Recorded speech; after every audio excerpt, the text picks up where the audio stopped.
नमस्कार दोस्तों, मैं हरपाल सिंह फ्लोरा और आप देख रहे हैं खेलो इंडिया न्यूज़ डिजिटल। पिछले वीडियो में हमने एक जानकारी डिस्कस की थी जो ओलंपिक खेल 2036 जो है वो भारत में करवाए जाने की इच्छा जताई है हमारी सरकार ने। इस पर हमने दो मेन टॉपिक्स पिछले वीडियो में हमने कवर किए थे, जिसमें जो फंडिंग, जो इन्वेस्टमेंट थी उसको लेकर और जो बुनियादी जो ढांचा है हमारे पास जो अवेलेबल है गुजरात में, अहमदाबाद में, इन दो टॉपिक्स पे चर्चा की थी।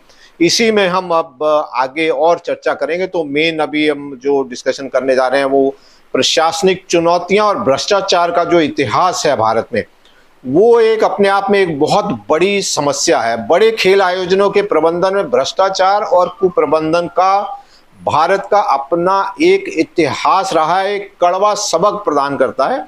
2010 के दिल्ली राष्ट्रमंडल खेलों में 70,000 करोड़ के अनुमानित घोटाले का पर्दाफाश हुआ था। इस घोटाले में राष्ट्रमंडल खेल आयोजन समिति के तत्कालीन अध्यक्ष सुरेश कलमाड़ी और उनके सहयोगी का नाम आया था। उन पर 95 करोड़ का नुकसान पहुंचाने का आरोप था। सीबीआई ने आरोप लगाया कि टेंडर और कीमतें जानबूझकर बढ़ा चढ़ाकर पेश की। ये बात अलग है कि 2017 में दिल्ली की एक विशेष सीबीआई कोर्ट ने इस मामले के सभी 17 आरोपियों को यह कहते हुए बरी कर दिया कि जांच एजेंसियां कोई ठोस सबूत नहीं जुटा पाई। लेकिन इस फैसले ने भारत की जांच एजेंसियों की विश्वसनीयता पर भी सवाल उठाए थे। तो यह अपने आप में एक बहुत बड़ी समस्या है, एक बहुत बड़ा मुद्दा है। इसको कैसे निपटा जाएगा? यह अनुभव भारत में बड़े आयोजनों के प्रबंधन में प्रणालीगत भ्रष्टाचार और राजनीतिक भागीदारी की गहरी जड़ें दिखाता है। यह न केवल वित्तीय नुकसान का कारण बनता है बल्कि सार्वजनिक विश्वास को भी कम करता है। जनता का विश्वास उड़ जाता है।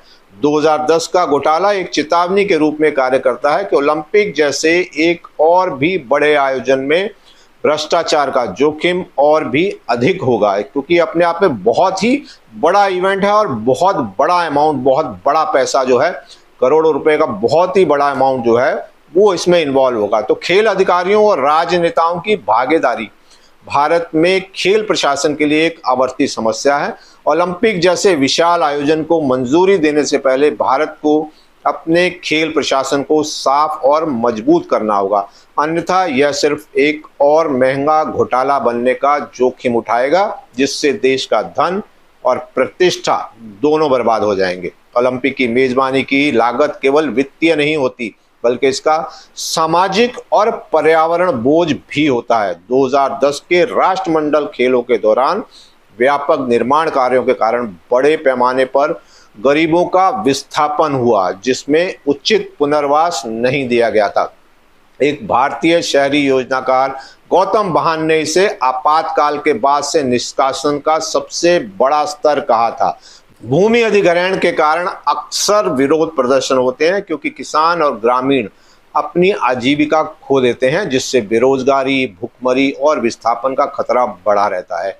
पर्यावरण मोर्चे पर देखें तो मेजबान शहर अहमदाबाद और दिल्ली पहले से ही गंभीर वायु प्रदूषण की समस्या से ग्रसित हैं। बीजिंग को 2008 ओलंपिक के लिए अपनी प्रदूषित हवा को साफ करने के लिए $19 बिलियन खर्च करने पड़े थे। इसके अलावा रियो 2016 के दौरान पानी का प्रदूषण इतना गंभीर था कि एथलीटों को बीमारियों का खतरा था और वादे के अनुसार बनाए जाने वाले 8 सीवेज ट्रीटमेंट प्लांट में से केवल एक ही बनाया गया था। बड़े आयोजनों की वित्तीय लागतों को मापना आसान होता है, लेकिन विस्थापन, प्रदूषण और पारिस्थितिक क्षरण की सामाजिक और पर्यावरणीय लागतें अक्सर अदृश्य होती हैं और इसका बोझ सबसे गरीब और कमजोर समुदायों पर पड़ता है। सरकारें बड़े आयोजनों को आर्थिक विकास के इंजन के रूप में प्रस्तुत करती हैं, लेकिन इसके लिए आवश्यक निर्माण कार्य जैसे बांध, स्टेडियम, बाढ़, वन्यजीव आवासों के विनाश और ग्रीन हाउस गैसों के उत्सर्जन का कारण बनते हैं। भारत के पास इन क्षेत्रों में एक खराब रिकॉर्ड है। भारत का रिकॉर्ड इसमें बहुत खराब रहा है और एक विशाल परियोजना को लागू करने से पहले इन समस्याओं का समाधान करना भी आवश्यक है। आगे हम अगर बात करें तो प्राथमिकताएं और एक बेहतर विकल्प एक राष्ट्र के लिए सबसे बड़ा महत्वपूर्ण निर्णय उसके संसाधनों के आवंटन के बारे में होता है। एक बार के आयोजन पर भारी खर्च करने के बजाय उस धन का उपयोग स्वास्थ्य, शिक्षा और अन्य सामाजिक कल्याण क्षेत्रों में दीर्घकालिक और स्थायी विकास के लिए किया जा सकता है।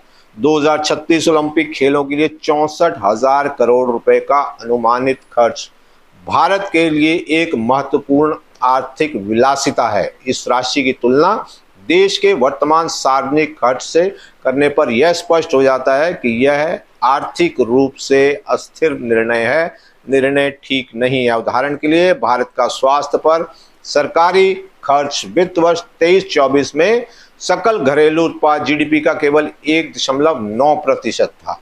शिक्षा की बात करें तो 2025 का बजट 1,28,650 था, जो कि 1.48 लाख करोड़ से कम था। 64,000 करोड़ की राशि का उपयोग कई महत्वपूर्ण क्षेत्रों में स्थायी सुधार लाने के लिए एक शक्तिशाली उपकरण हो सकता है। इसका उपयोग करके 75,000 नई मेडिकल सीटें जोड़ी जा सकती हैं।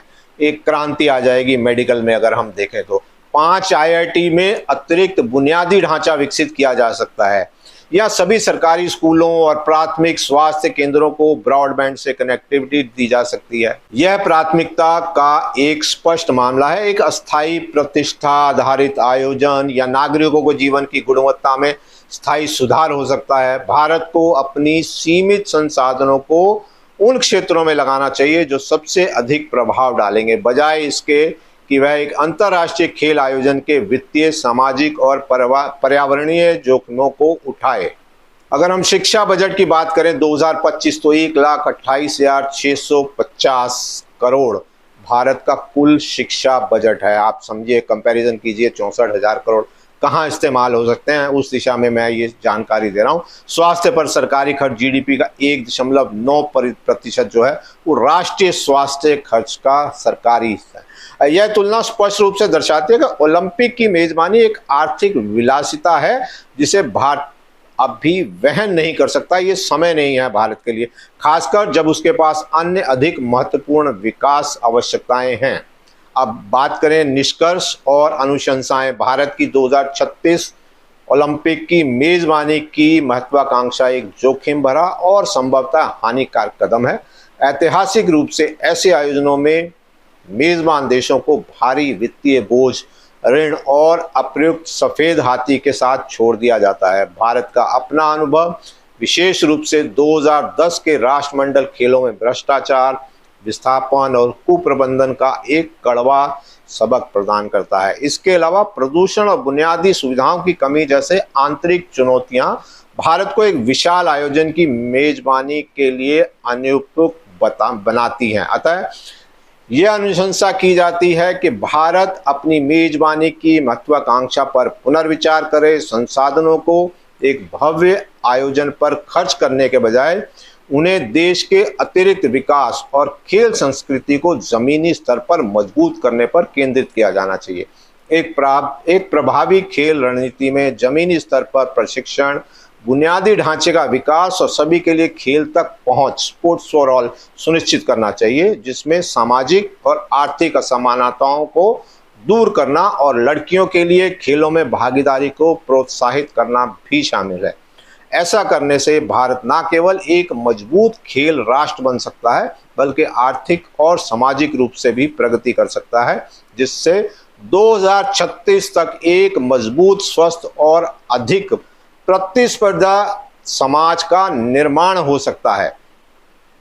आप समझें कि अगर हम इस पैसे का इस्तेमाल, चलिए सब कुछ अगर हम एक तरफ छोड़ देते हैं, अगर इस 64,000 करोड़ का इस्तेमाल जो है वो अपने जो यंग जनरेशन है, अगर हम 2036 की बात करें तो आज हमारे पास 10-12 साल की उम्र के बच्चे जो हैं वो टैलेंट सर्च के माध्यम से जो है वो हमें छांट लेने चाहिए। और जो ये 64,000 करोड़ रुपए है वो फैसिलिटी, ट्रेनिंग और ये सारा खर्चा अगर इन पर लगाएं तो शायद मुझे लगता है कि 2036 में हम बहुत अच्छे लेवल पर जो है वो मेडल ला पाएंगे। और वो ओलंपिक गेम्स जो है ना वो होस्ट करने से ज़्यादा इम्पोर्टेंट है कि हम इंटरनेशनल में मेडल कहाँ लाते हैं। अगर आपको याद होगा पीछे इंटरनेशनल ओलंपिक कमेटी में जब हमने बिड सबमिट की थी तो इंटरनेशनल ओलंपिक कमेटी ने यही कहा था कि आप अपना पहले घर दुरुस्त कीजिए। चलिए इंडियन ओलंपिक एसोसिएशन जो है वो आपने ठीक कर लिया, आपस में आपने मध्यस्थता करके या आप जैसे भी कहें आपने उसको ठीक कर लिया। लेकिन इसके अलावा जो दो बड़े पॉइंट थे, वो एक था डोपिंग का।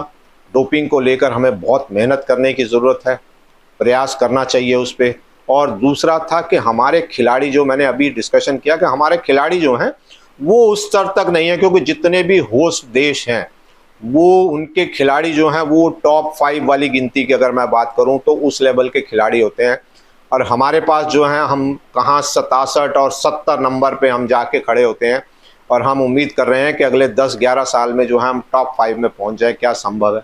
पैसा हम 64,000 करोड़ ओलंपिक में लगाने की बात कर रहे हैं। उस पैसे को उन बच्चों पर ट्रेनिंग करने पे, इंटरनेशनल कोचेस बुलाना, बाहर ट्रेनिंग करवाना, मल्टीपल लेवल 360 डिग्री पे जो है इस पर प्लान करके और उनकी ट्रेनिंग करवानी चाहिए। तो मुझे लगता है वो शायद ज़्यादा इम्पॉर्टेंट है कि हम इंटरनेशनल लेवल पे जो हैं वो आज हम 6-7 टोटल मेडल पे खड़े हैं, गोल्ड, सिल्वर, ब्रॉन्ज की बात करूं तो।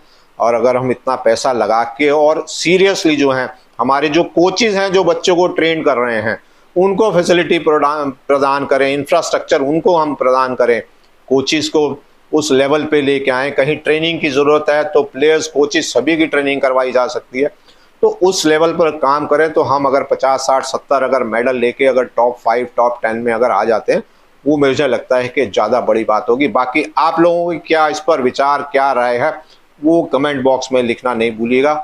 वीडियो पसंद आई हो तो लाइक ज़रूर कीजिएगा। हाँ, अब इसमें एक हमने ये तो है नेगेटिव जो है कि इसका क्या नुकसान है और क्यों नहीं करनी चाहिए। ऐसा नहीं है कि इसका कुछ पॉजिटिव साइड नहीं है, तो इसकी पॉजिटिव साइड पर भी मैं थोड़ा 2-3 दिन में कोशिश करूँगा कि अभी नेशनल स्पोर्ट्स डे जो है वो शुरू होने वाला है और 3-4 दिन उस पर टूर्नामेंट है, उस पर इवेंट चलेंगे, अलग अलग प्रोग्राम चलेंगे। स्पोर्ट्स मिनिस्टर उसको लेकर काफ़ी गंभीर हैं, उत्साहित हैं उसको। तो उस बीच में तो नहीं, लेकिन ये ख़त्म होने के बाद मैं कोशिश करूँगा कि हमारी टीम, क्योंकि काम ऑलरेडी कर ही रही है, तो वो एक रिपोर्ट लेके आएंगे, उसकी पॉजिटिव साइड्स क्या है और अगर आपके दिमाग में भी कुछ हो कि क्या क्या फ़ायदे हो सकते हैं, हमें करवानी चाहिए या नहीं करवानी चाहिए, कमेंट बॉक्स में लिखना नहीं भूलिएगा। वीडियो पसंद आई हो तो लाइक कीजिएगा। चैनल सब्सक्राइब नहीं किया है, चैनल ज़रूर सब्सक्राइब कर दीजिएगा, बेल आइकॉन प्रेस कर दीजिएगा। अगली वीडियो तक के लिए मुझे इजाज़त दीजिए। बहुत बहुत शुक्रिया।